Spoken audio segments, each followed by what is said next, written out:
Now, I got to get the timing right. And now that you've heard it one time, it's not as exciting. But to me, I think it's still fresh. I'm titillated. This is the Brian Moreno Show, the greatest weekly news show in the world. Or at least as far as I can tell. The greatest weekly news show. Definitely on this block. Oh, definitely. The greatest weekly news show on the block. I am your namesake, your host, Brian Moreno. And I've been thinking about what is the news show? What is the Brian Moreno news show? It is because it's definitely not your standard news show. It's not liberal. It's not conservative. I get asked that all the time. Is it a bunch of liberal shit? Is it a bunch of conservative shit?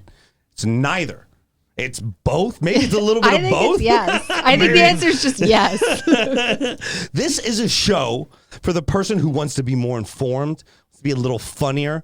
Like if you're in a state where going out to dinner with other people is legal, you have to be watching the Brian Moreno News Show. Because not only will you be full of topics, you can take some of the madness from my brain, filter through yours, and not sound so crazy. And like be interesting and funny and God and I guess if the Bill O'Reilly show was the no spin zone and it was obviously slanted, this is the full spin zone. Super spin zone. Yeah, we've taken everything. Gosh, I'm dizzy. Yeah. You should be. And we haven't even started. It's basically a centrifuge. Yeah, congratulate those voices you hear.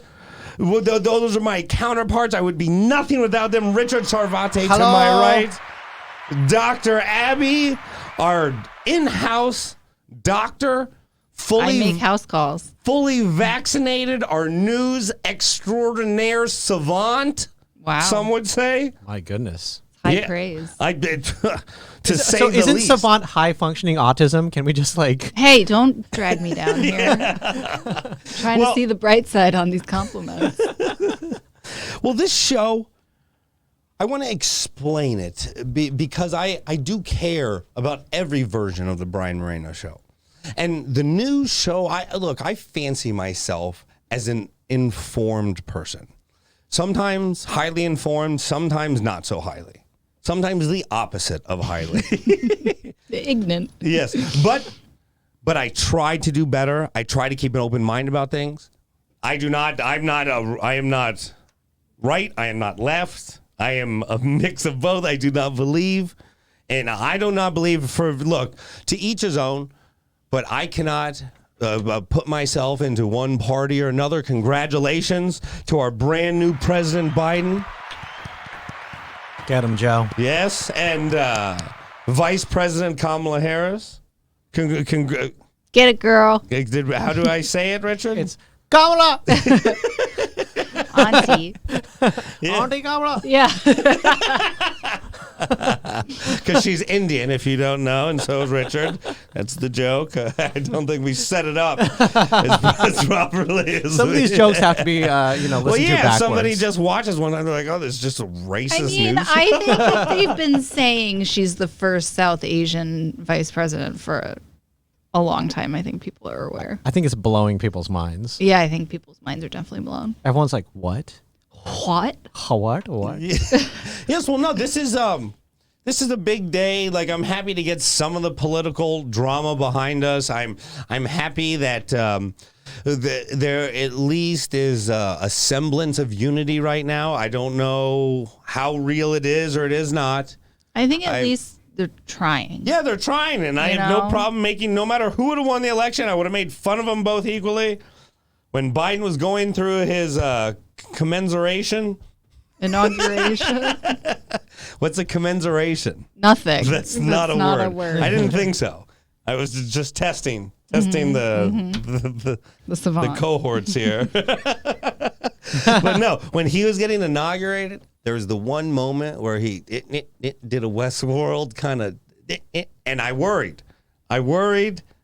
that we are going to have 90 seconds of Joe Biden as president. Kamala, bring in the lefty. Bring in the lefty. I'd be down with it. No, okay, well, I'd be happy. pump the brakes. Let's pump those brakes. Let's hope that Joe has a lot of success. I agree. Prezi Joe has a lot of success, and the promise for the future. I hope.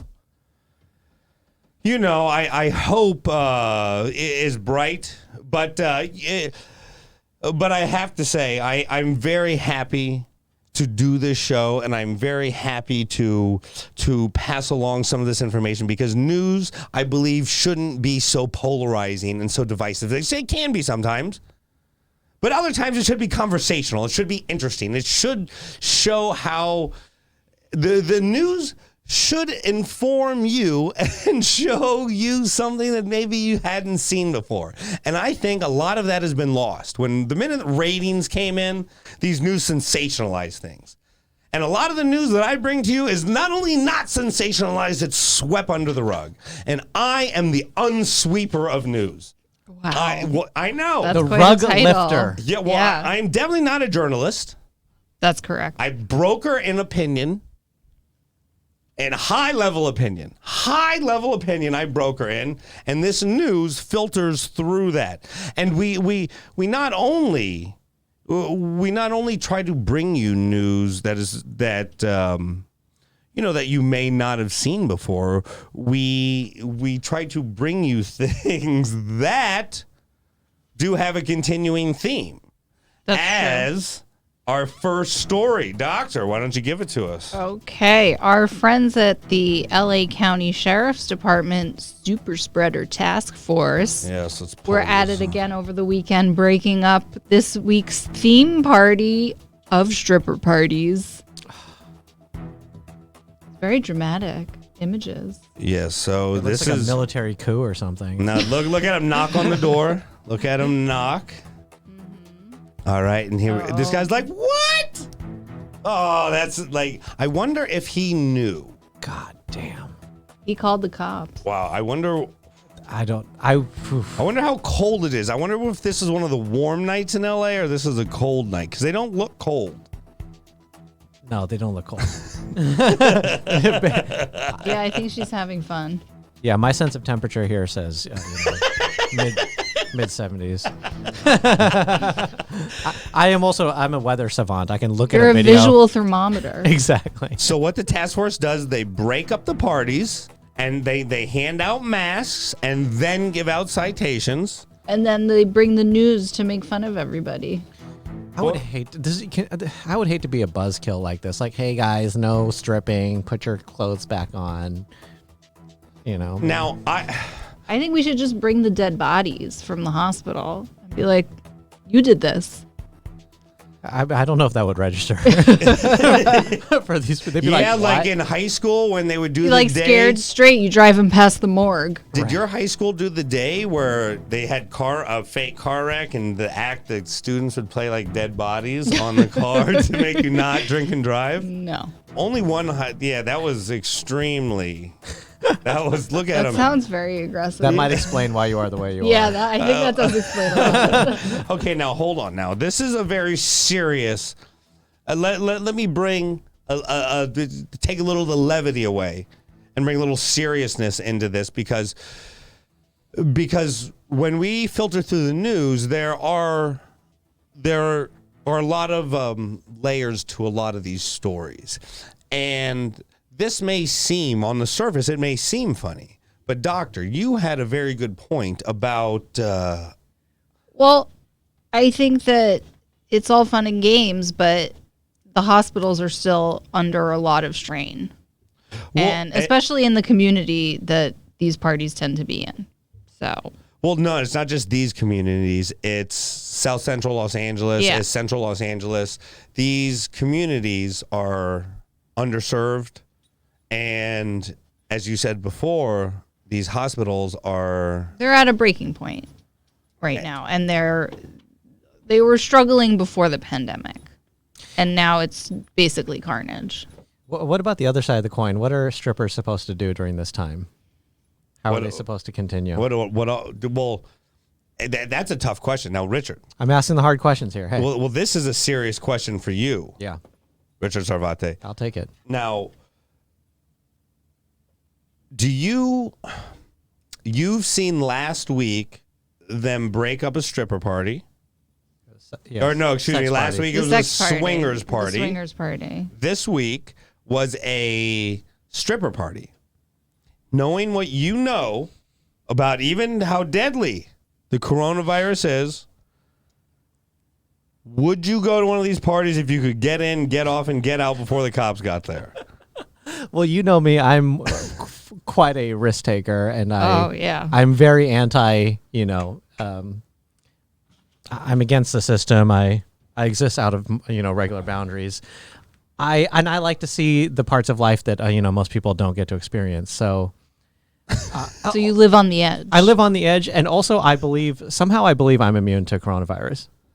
Well, I mean, I don't even know where to start with that. If you're blood type O, you have a 25% less chance of, right? Blood type O? I don't think that was ever. Oh, well, I'm not 100% sure, but that's correct. Well, no, blood type O is supposed to have some type of natural resistance to it. I don't know, my percentage, maybe. I think that was a little debunked, but. No, I don't think it was. I recently saw another report. Let me look it up again. My next question, though, is Abby. Do you see Dr. Abby? Light at the end of the tunnel. So I think that there are a couple ways to look at it. There's a sort of a fork in the road in my mind where we could go down a sort of optimistic path or a pessimistic path. Optimistically is kind of if things line up because the new administration is focusing on a cohesive national plan for vaccine production, vaccine distribution. So if we get a lot of people vaccinated in a reasonable timeline and the case numbers continue to go down and new variants don't surge and the new variants don't promote, resistance to vaccines, Fauci said we could be seeing relatively normal life by the summer. But you got to look at all those things as potentially not happening, right? Because there could be hiccups with manufacturing, there could be hiccups with vaccine distribution. New variants can surge because we haven't really been monitoring for new variants. So now that we're going to have a national plan, a national strategy, we're going to be looking more for these things. Well, this was another question then. Not only does the vaccine, does it protect the variants? The vaccine only, you were telling me the vaccine only... Well, the vaccine reduces risk of severe disease, but they don't know if it stops you from getting it. So people who are vaccinated still need to mask and social distance because people around them that they could spread it to could still get severe disease. So once we have a lot of people vaccinated and the risk of the population as a whole getting severe disease goes down, then the strain on our hospitals goes down, and then we can sort of get back to a normal life. But this may be something that we need to get vaccinated every year for. It's hard to say. It doesn't sound like a vaccine if it doesn't prevent you from getting it. You know what I mean? Well, if it's going to kind of stop it, it does. It stops it a little bit. I don't know. I mean, that's how the flu shot works. You gain some immunity. You can still get infected with it, but it limits. That's just different vaccines do different things. That's the thing. Now, I hope that some of the other vaccines that come out. Well, I think the Johnson & Johnson one is one people are hopeful for because I think it's entering phase 3 trials now, and there's some promise, and I think it's one shot and cheap and easy to distribute. So that's something that would be good. Yeah, I think that absolutely would be. Would you go to a stripper party, Richard? No cover. As you know, prior to COVID hitting, that was where I was on most weeknights and also the daytime buffets. So would I go? Yeah, just to have a little slice of normal life, I think I would. But if somebody started coughing a lot, I would leave. Yeah, I mean, it's not a good time to just